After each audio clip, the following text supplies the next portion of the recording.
Welcome back to another episode of the Isn't That Rich podcast. Today, the three of us are joining you for an episode to share with you some of the mistakes that we have made financially so you don't have to make the same mistakes. And so Jared and Ashley and I are going to tell all of the mistakes that we've made throughout our lives. So we can't wait because I know Ashley's made some pretty big mistakes. So. Okay. I haven't made that many, but here I am. Okay. Okay. So I have a story, and I'll admit my first mistake. So when I was younger, I grew up in a probably middle class, you'd say. My dad was a dairy farmer. My mom was an aide at the school. And we were pretty middle of the range income household. And I never thought we didn't have anything, and I didn't have any wants. But if I wanted nice things, my mom and dad told me that I had to go work for it. And so I got a job really early when I was probably 13. We would go up to my grandparents' resort and we would work the resort, and I was a housekeeper. And so I started making money, and I worked really hard, and I had a strong work ethic because I wanted nice things. That was important to me. But I had a problem with spending excessively. So if I wanted nice things, I would buy them, and I spent a lot more money. I became a cart kid at the local golf and yacht club, and I was pulling you guys in like $150 to $450 a day in tips. And so I would make so much money, and it was like money in, money out. And if I would have done a better job of saving some of that money instead of spending it on a wardrobe from Abercrombie and Fitch back in the day, I think I would be a lot better off. My parents are so great. They started a Roth for me when I was younger. And if I would have been dumping that money into that when I was younger, holy smokes, today that would have been... Maybe we wouldn't have even met you because you'd be so well off. You'd be retired by 35. I know, but that would probably be my first mistake when I was a child, that I didn't get taught, like, put your money in buckets and save it here, and that this will be a lot more someday if you invest it or whatever. So I think my excessive spending and uncontrolled spending was a mistake that I made when I was younger. What about you, Jared? Well, same. For me, growing up, we didn't have like a lot of money growing up. And like, I feel like schools didn't teach you about money, didn't teach you about finances. Like, I learned how to write a check, but that was about it. Nothing about, so I just kind of like grew up with this like mentality that you just live paycheck to paycheck, and hopefully you get a job with good benefits. But if you don't, then you just live paycheck to paycheck. And like, I just, when you're young, you just want to buy things that you feel like are going to give you a little bit of a status or whatever, whether that's like, name brand clothing or that kind of thing. Miss Me jeans was the big one for us in high school. No, I didn't get those, but. Yeah, I never The bigger the bling on your butt, the more popular you were.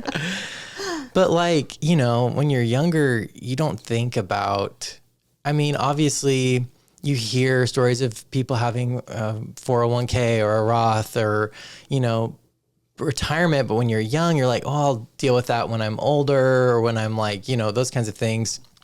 And I think a big mistake for me was, I didn't start saving at a young age for retirement. And I think there's this kind of like poverty mentality where you're like, well, I'm living paycheck to paycheck. I don't have enough to invest in retirement or savings. But the truth of the matter is, like, I could have been saving, even if it was just like $20 a week or a month, and just setting money aside. That's, going out to eat with friends. That's coffee, all those kinds of things. There's really no excuse for it. No. And I think I had spent, I didn't start, a 401k till I started working here in my 30s. Yeah. So to me, I'm like, man, I have like so much to catch up on when it comes to retirement, just because I made excuses living paycheck to paycheck. And so one of the things I would have done is just, even if it was just a small amount, investing, setting that money aside, doing the research of, how that money snowballs and rolls and that kind of thing. I would kind of piggyback on that too. I think investing is so overwhelming when you look at it. And if nobody sits down to talk to you about how you actually invest, so I have like until we started working for the bank, I really didn't know how to go in and open that. Did you could start saving for retirement on your own, even if your job's not paying you a 401k, like you can still do that. But how do you know where to start? Like people just, you don't learn that in school, like you said. And so where do people find out about this? Yeah. I think people too have I guess when I was growing up, I was just like, when you're old, you're okay. Like you made all this money and you save it. Like, I think that's what I thought. Like I just didn't know about investing. And I think, or like the government's going to take care of you. I always say that. Like some of my friends still are not like doing investments, and they're just like, well, I'll be okay. Like I'm like, no, you're not going to be okay.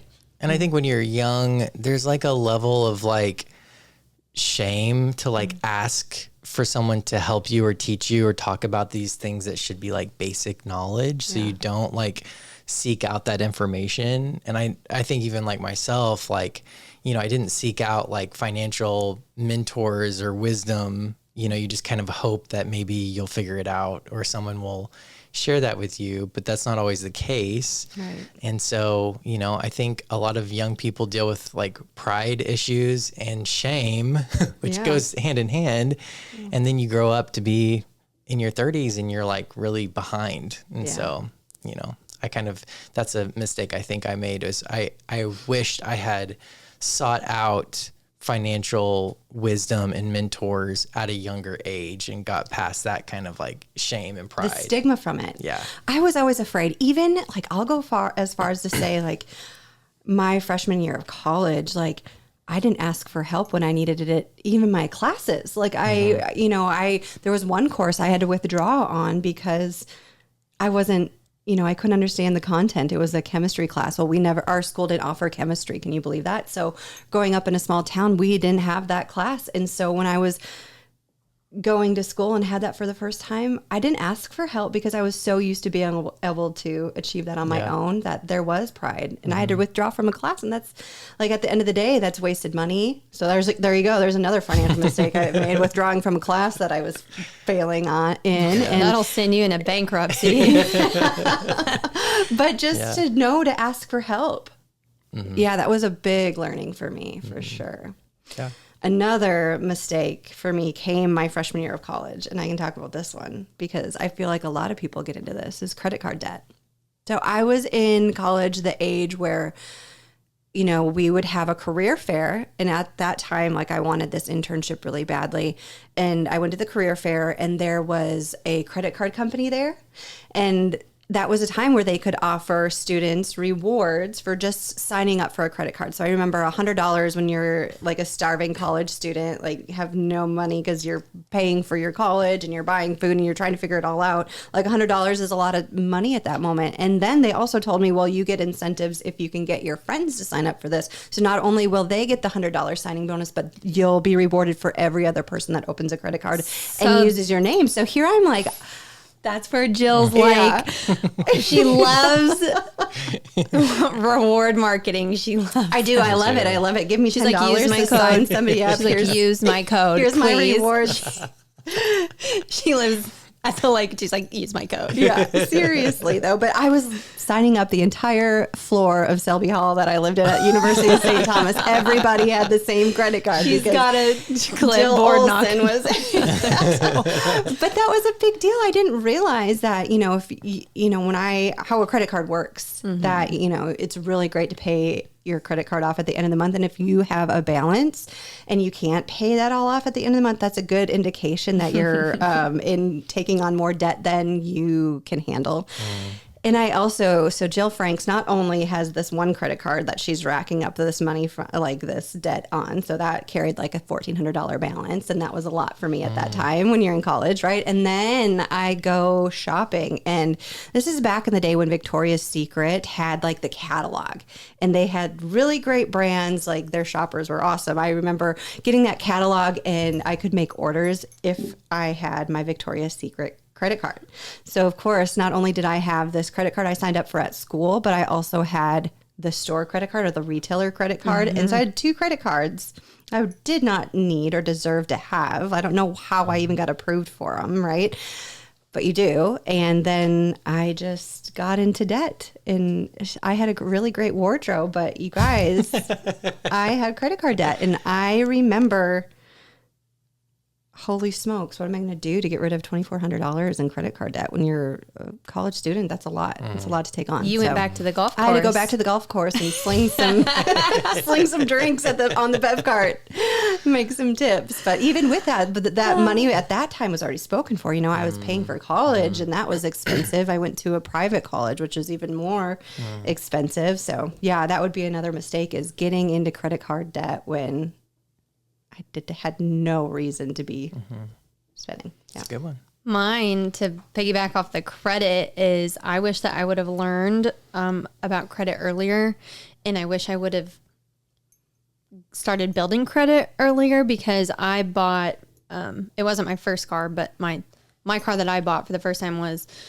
when I was 21 or 22. And I remember going there and I didn't know anything about interest rates, credit. I mean, that stuff was just so over my head, and my parents obviously went with me, but my dad had to co-sign on my loan because I didn't have any credit. Yeah. And I think about people that maybe don't have someone in their life to be a co-signer. Maybe you actually can't get the things you want, or, you know, your credit score has a lot to do with the interest rate you might get at, especially at a car dealership. So I wish I would have learned more about credit when I was younger, and whenever I was able to start building that, I wish I would have done that. And I wish I would have got a credit card actually in college, because I think that if I knew how to use it, I would have managed it correctly. And, you know, all these credit cards that we talk about now are so great that you could have gotten rewards. And I know, like, cash back when you're a college student is like huge. If I got an extra $120 a year to spend on something, I mean, still to this day, I'm like, free money. That's so great. So I wish I would have learned more about that. Yeah. That's like, so for me, it's kind of the reverse side. Like, I grew up, it was just learning that, like, credit cards are bad, so you never own one ever, you know. Like, Dave Ramsey's like, cut it up, like, never have a credit card. Creditors tell you don't need a credit score. Right. And so you just grow up with that, like, almost like fear mentality of, like, I'm not even gonna research what a credit card even means or the benefits of it because it's bad, you know. And so I'm just gonna do that. But, you know, I'm 33 years old. This is the first year I took out my very first credit card. And I have gotten so many rewards from it. You know, obviously you learn how a credit card works. You learn how to manage and spend it properly. But when you do that, you can get so many rewards. I bought a plane ticket for me and a family member totally free because of rewards that I had earned. Yeah. And I'm like, man, if I had known that sooner, like that could have, you know. But, you know, I think a lot of times, you know, the pendulum swings both ways. You can be really careless in your spending and just spend it like it's an endless pot of money, or you can, like, actually miss out on, like, really good financial opportunities because of fear or misconceptions about credit cards. So that just kind of shows you, you know, as you're becoming parents, what I would do differently than what your parents did, right? So teaching you about credit. And my parents actually did the thing where they put me on the credit. And so I had a credit score when I came out. So I did have that leg up on a lot of people, but I still didn't know how to properly use it. Like, I was paying the minimum payment on my credit card because that's the bill that I got every month. But, you know, who would have told me, pay it in full, Jill, or you're going to get into trouble, and how interest accumulates on that credit card. Like, that would have helped me out big time if I would have known that. But I just, sure, it's a tool. I got some points. This is great. So yeah, both ways, you know, so interesting. I'll go next. Another one. Yeah. This one may be a little controversial, and, you know, I think everyone has their different processes of things, but when we started the coffee company, one of the things that we said and read about was they're like, don't take any money from the business for the first 5 years. And so we're like, oh, just because someone said that, you know, we're like, oh, we'll do that. But we're working the business full time, more than full time. And, you know, when you're young, like, I think one of the things that I regret was not allocating space to pay myself through the business. I blew through all of my savings, everything that I had like put into this business, but there were times when finances were really scary because I had said I wasn't going to take any money from a business that I'm working full time from. And so, I think one of the things that I regret was at least not allocating certain percentages when the business began. Obviously, you can't pay yourself like a huge salary when you start a business, but you can say, I'm going to pay myself this amount percentage as the business grows. Because it's like budgeting. Like if you don't budget, something's going to take your time and your space and your money. And, as the business grew, there was never extra to be like, oh yeah, I'm investing this into the potential of like paying myself a salary. There's always something that you could be spending and paying on. And so when the time came and 5 years was kind of up, you're kind of like, well, I don't even know how I'm going to pay myself or this and that. And so then you're kind of like back to square one.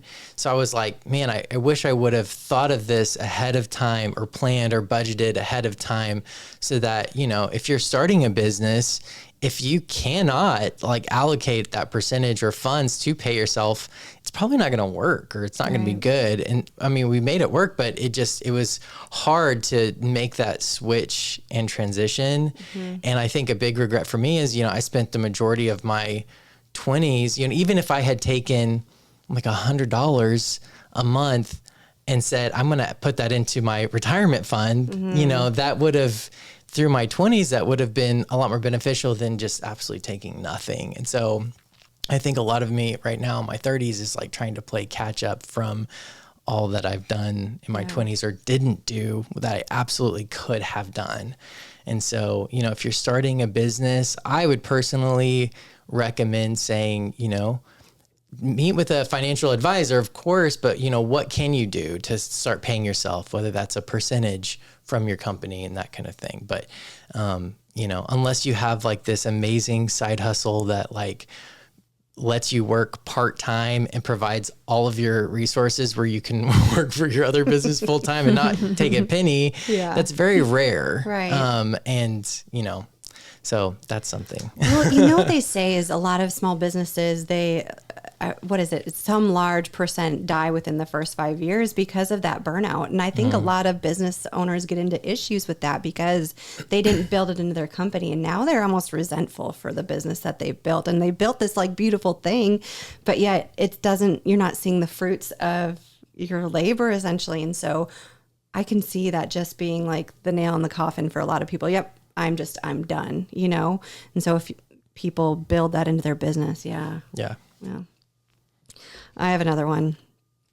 So I graduated college in 2009, which we all know it wasn't a great time to graduate college from. It was a big recession, right? And I was in commercial real estate. So the best industry to be in during the big real estate downturn, right? And so I had a really hard time just living life. I mean, I was getting paid a small base salary and I lived off of commissions. And so when the real estate market crashed, I wasn't making a ton. I mean, I was probably some months were really great and then some months were awful. I remember like looking at my paycheck one month and I'm like, I could be applying for food stamps right now. Like this is a scary time to be alive and in the industry that I lived in. But there were other jobs out there that I could have been applying for. So one of the regrets that I have is not taking the time and not actually having enough faith in myself to go out and compare jobs and get a job that could have provided me with the benefits that I needed at that time in my life. We talked about not having a 401k until my late 20s. That was a big deal for me. Like I didn't start investing until my late 20s because my careers didn't offer me that. I didn't have like a great medical or health benefits at a lot of the careers that I had early on in my lifetime in my 20s. And so thinking about the benefits when you're actually going out and looking for jobs, I mean, I loved my job, but it was dog eat dog back in 2009, 2010, 2011. And it wasn't until 2012, 13, and I was done. Like at that point, I changed careers. I found a different career path because I literally couldn't do it any longer. So I think if you're out there and you don't have enough faith in yourself to go out there and find a different career, you don't think you qualify for some of the, job descriptions out there, I think do it. Go for it. Prove yourself. And who's telling you no? I mean, go for a job that is going to give you and offer you the benefits that you need. So that was a big one for me. Yeah, I just really like you good. don't know about benefits in college. And when you're first looking for a job, you're like, oh, you have a 401. What is that? Yeah. Cool number on your application form. I don't know. So, yeah. Yeah.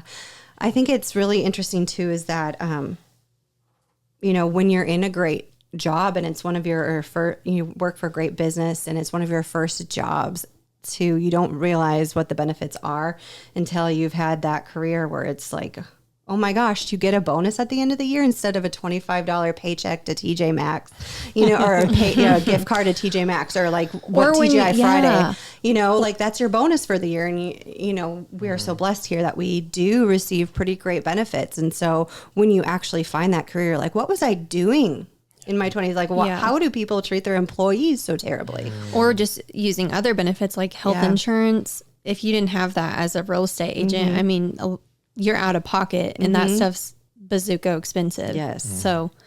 So mine, I talk about this with you guys a lot, but I love skincare. Yeah. It's my literal dream to be an esthetician. Like, I just love it so much.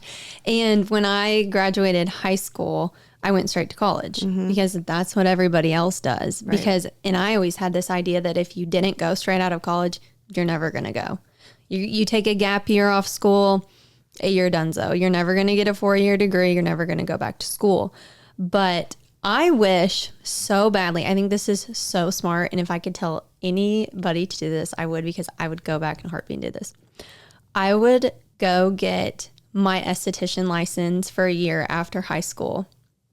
Or if you were interested in like cosmetology or any kind of trade job, like trade, I guess, license, if you will, that you could get for within a year, go do that for a year and then go to a 4-year university, work that like job, that trade while you're in college, because you're going to be making way more money. You can pick your hours. You don't have to work for, gosh, $7.25. That's what it was in Kentucky when I worked for minimum wage there, like, and trying to fit all these hours in at some crummy job, like when you're in college. And then when you graduated, you can either go do the job that you went to college for, or if you're like in love with being an esthetician or whatever you decide to do, you can just have that to fall back on. Mm-hmm. I tell you guys this all the time, love skincare. I wish so badly after work, because I love my job here though. And so now I would never leave this job to go pursue that, because I would lose my job here and I don't want to lose my job here. But I wish so badly sometimes I could do that like after work or on the weekends, because it's something I'm super passionate about. Right. And so I just think if there's something you're wanting to do before you go to college, you don't have to go to college straight out the gate. I know. And that's such a, oh my gosh, I wish I just wouldn't, because I'd be living the perfect life. I guess to just kind of being a banker and then a skincare specialist. Oh my gosh. But I think about my time in college too. I didn't know what the heck I wanted to do when I went to college. No, I didn't know all 4 years, Jill.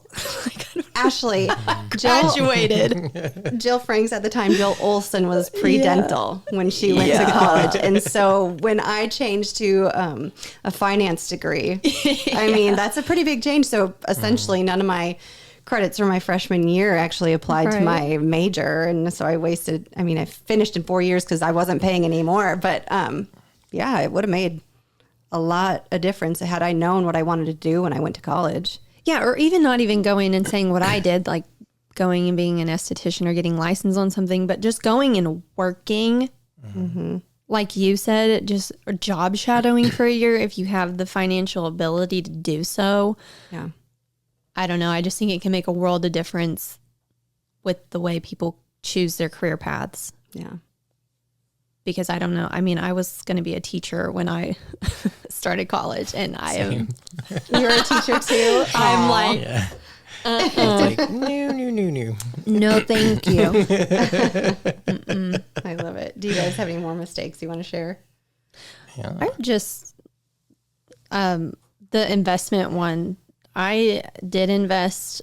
Thankfully, my parents helped me like get started probably sooner than other people, but I wish that I would have like front loaded it more. Like I wrote on here, time is money. And if you look at a compounding interest sheet, I mean, it literally proves it more than anything else in this world. Like time is money. So if you have the ability to throw money towards your retirement in those early compounding years, like you are going to be way better off. And Jared's mad at me because earlier I go, you missed all your compounding years. He goes, thank you, Ashley. Sorry, you're going to work till you're 90. I feel so bad for you. No, I think so too. Okay, so this is a recent mistake that I've made, is that I wasn't maxing out my 401k. I have the income to do that. That's a good one. That's a good one. So when I started up, I didn't really know, like, I put, they always say to match whatever your employer's doing. So I went up to what farmers matched, and then I left it for a couple of years, but holy smokes, had I just started out at that max, I wouldn't have known any different. Like I wouldn't have really felt it in my paycheck, because that's what you get used to, right? You really acclimate to what your paycheck is. And so if it would have just been maxed out and every, just from the start said that, that percent, that's a major mistake. Hindsight is 2020 in investing. Yeah. Because you can turn around and say, buddy, I wish I would have just added that 2% onto my or just, it's like you said, $20 a month. Oh my gosh, you can literally find that. And if you just automate that, take it out of your paycheck, you're just not going to miss it. Right. Yeah. This is something I've learned. People learn to live within their means. Like when I made no money, I learned to live within that. If you can allocate funds where it's like out of sight, out of mind, you learn to live within the money that you have accepted, that's allocated to you in a way, and that's another one. If we're going to transition to another issue that I've had is, like budgeting. I think a lot of times with life, you think, well, I get this paycheck and I hope everything that I spend my money on is within that thing. And sometimes it does and sometimes it doesn't. But the reality is you learn to live within that. So whether that's, let's say, for example, $1,000 or $500, you make those decisions based off of that. And I think another thing that, I regret not doing earlier is budgeting for things that are like important to me. And so that could be like, tithing. I want to, a principle is tithing 10%. So I want to make sure that I'm budgeting that 10% of my income is going towards giving to nonprofit organizations. It could be a family trip. So I don't know if you have a family that goes on trips every year. Well, that's something important. I want to be able to budget enough money every year for something like that. Christmas gifts, birthday gifts, those kinds of things. A lot of times I think when it comes to like birthdays and Christmas, you just hope that you have extra money in your account that you can spend on those things. But how much more impactful would it be if you had, planned on giving that certain amount? Even the bank has certain savings accounts for Christmas. What do they call it? It's the like Christmas Club. The Christmas Club. Yeah. And it's a great way to, get that money out of sight, out of mind. And then when the time comes and Christmas comes, you now have all this money that you can use for Christmas gifts. And so, I think just utilizing resources like that better and being more diligent and not just budgeting for things like my car, my house and food, but even going into more details of, Christmas gifts, birthday gifts, tithing, trips, like really allocating every dollar in that way. I think I could have done a lot better. So. Well, and I think that's looking at like your value ladder that we talk about a lot in money. Really look at what you value in life, what you say, and then spend your money on it that way. Yeah. Anything else, you guys? We could probably sit here all day and talk about tips. My major three that Don't I would do what we did, and you'll be flying. You'll be a millionaire by 25, guys. Yeah. Don't spend excessively, that's for sure. But thanks for listening, you guys. I hope you enjoyed, hearing our mistakes, and we will see you next week. Thanks. So, Jill, where do we go from here? Be sure to check out our show notes for this episode, and also be sure to follow us on social media and subscribe to our newsletter. We'll see you next week. See you next week.